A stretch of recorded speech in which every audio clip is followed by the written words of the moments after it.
Morning বন্ধুরা, তোমাদের পছন্দের ধারাবাহিক উড়ানের আজকের পর্বের রিভিউ নিয়ে আমি চলে এসেছি তোমাদের সামনে। তাহলে আর দেরি না করে তোমাদেরকে আর অপেক্ষা না করিয়ে বাংলা সিরিয়াল সমাচারে তোমাদের স্বাগত জানিয়ে উড়ানের আজকের পর্বের রিভিউ আমি শুরু করছি। গল্পের শুরুতে আমরা দেখতে পাচ্ছি যে পূজা তো তার আখের গাড়ি ঠেলতে ঠেলতে নিয়ে যাচ্ছে আখ বিক্রি করবে বলে, আর মনে মনে বলছে যে মিস্টার মাথা গরম যাতে আবার দেখে না ফেলে যে আমি এরকম ঠেলা গাড়ি নিয়ে আখ বিক্রি করতে বেরিয়েছি। এরপর একটা জায়গায় দাঁড়িয়ে পূজা বলে, ওদিকে ফুলের বিক্রিটাও তো ঠিকঠাক ভাবে হচ্ছে না, মন্দিরের চত্বরটা পুড়ে যাওয়াতে মন্দিরেও মানুষ সেরকম আসছে না, আর আমার আখের খরিদ্দারও তো আসছে না, কি করি? তখন সবাইকে ছড়া শোনাতে থাকে যে আখের রস খেলে কি কি বেনিফিট হয়। আর এটা দেখে কিন্তু কিছু মানুষ মানে পূজার দোকানে ভিড় করে আর কি। পূজা তো তখন ভালোই বিক্রি হয়। বিক্রি হওয়ার পর যখন কিছু টাকা পয়সা হাতে আসে, পূজা খুশি হয়ে যায় যে যাক, ফুলের দোকানটা বরঞ্চ মাকে সামলাতে বলবো, আর ওদিকে অনিরাও দেখে নেবে, আর আমি আমার সংসার সামলে আখ বিক্রি করতে বেরোবো, তাহলে কিছু টাকা পয়সা হয়ে যাবে। আর ওদিকে তো লক্ষ্মী পুজোটাও আছে আবার। শুধু মিস্টার মাথা গরম যাতে আমাকে দেখে না ফেলে, নাহলে থাবাটা আমার উপরে এসে পড়বে এবার। আবার মনে মনে ভাবছে কিন্তু উনি আছেন কোথায় এখন।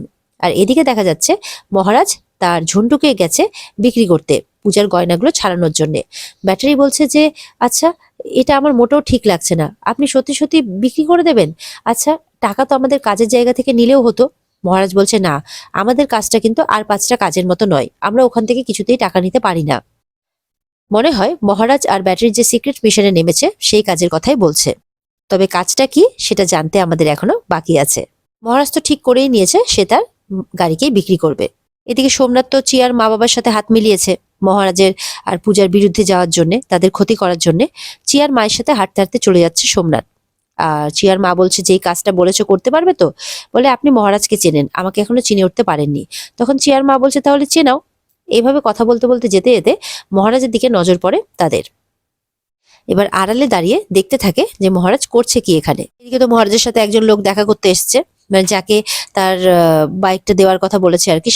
সে তো তার গাড়িটাকে দেখে বলে এত ভালো কন্ডিশনের গাড়ি আপনি বিক্রি করতে চাইছেন কেন? বলে ওটা একটু বাধ্যতামূলক। তারপর বলে যে আপনি ঝন্টুকে কিন্তু একটু দেখে রাখবেন, হ্যাঁ, মানে ভাঙাচোরা করবেন না। তখন লোকটি বলছে একটা যন্ত্রের জন্য এত মায়া? বলে যন্ত্র? কখনো কখনো যন্ত্র মানুষের থেকে আপন হয়ে যায়। আর আমার সমস্ত বিপদে বিনা স্বার্থে ঝন্টু আমাকে সাহায্য করে গেছে, একটু দেখে রাখবেন।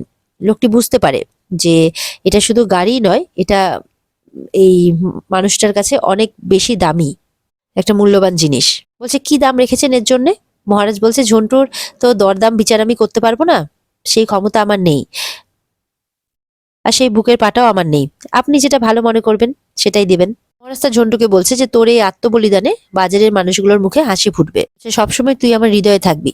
তার ঝন্টুকে জড়িয়ে ধরে বলছে।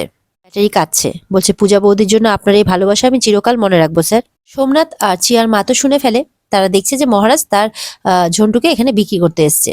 তখন সোমনাথ বলছে এটা হচ্ছে মহারাজের কাছ থেকে তার আপন জিনিসগুলো হারিয়ে যাওয়ার একটা সূচনা মাত্র।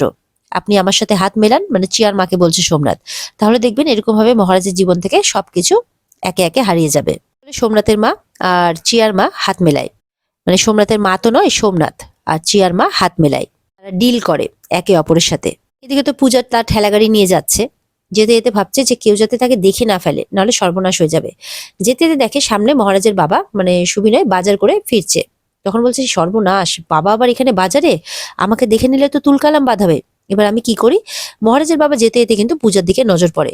বলে কি ব্যাপার, পূজা মাকে দেখলাম না। পূজা তখন কিন্তু নিচে বসে পড়ে, মানে লুকিয়ে পড়ে।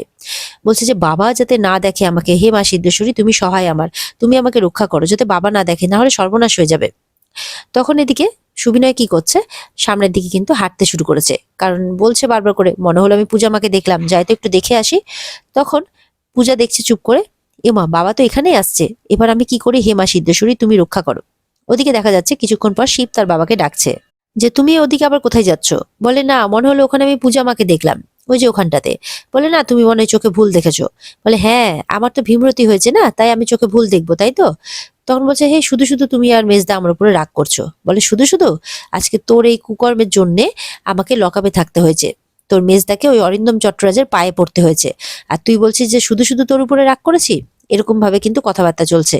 পূজা মনে মনে বলছে বন্ধু তুমি এবার কিছু একটা করো আর বাবাকে আটকাও, কিছু একটা করো, এরকমটাই পূজা মনে মনে ভেবে যাচ্ছে।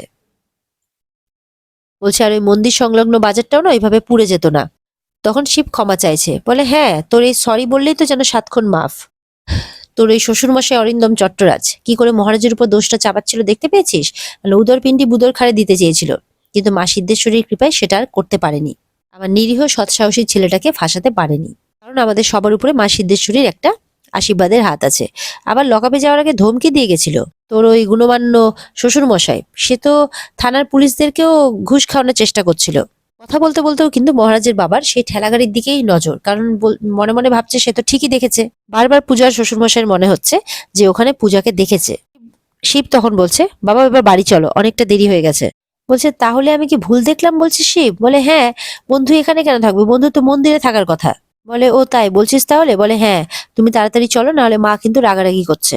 যেতে যেতেও কিন্তু বারবার করে তাও পেছনে তাকাচ্ছে, যে মনে হচ্ছে যে পূজা আছে, কিন্তু শিব বলছে নেই নেই, চলো, কেউ নেই। তারপর মহারাজের বাবাকে নিয়ে চলে যায় শিব, আর পূজা এদিকে কিন্তু এবার একটু স্বস্তি পায়।